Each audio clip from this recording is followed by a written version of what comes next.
Paklausies, ko sirds tev čukst, un pie reizes kā tā pukst. Sarkani dūmi mums visapkārt, sātans lai iet pakārt. Apkārt klusums, ne grama skaņas, visur sarkans, no maldā nemiņas.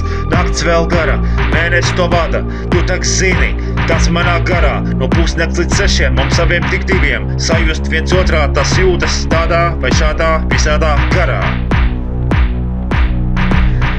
Varbūt es esmu kautrīgs, bet katrā ziņā ne jau augstprātīgs. Var jau būt, ka manī sēž ego, bet tas ir pilnīgs figņo.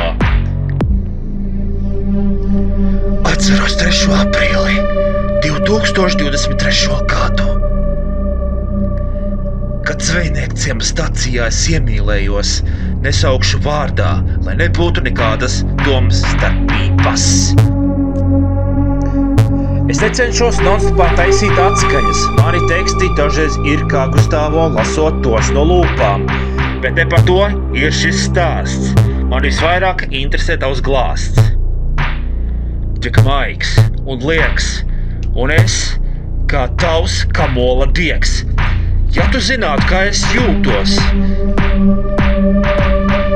kad tu mani noskūpsti, kad man tuvāk piegalodies, un šādos brīžos es no tevis sajūtu tādu kā elektrības trāvu, kas manā organismā kā vēzis, plašāk izplata manus nemierīgos tauriņus no vēdera, sasniedzot smadzenes, kājas, muguru, faktiski visu ķermeni. Nostar visu modernumu, un liekam klāt klasiskumu. Uzdiršam citu cilvēku domām. Atrodamies mēs divi savām jūtām. Tu zini, ka man patīk tava sarkanā krāsa, arī tava sarkanā kleita, sarkanie mati, sarkanās lūpas, sarkanie vaigi. Bet labi, ko es te daudz runāju? Sarkanais chillaut un es ar tevi burāju. Jā, tikai ar tevi un ne ar ko citu. Vienmēr, pat pēc gada, pēc 2, 10. Faktiski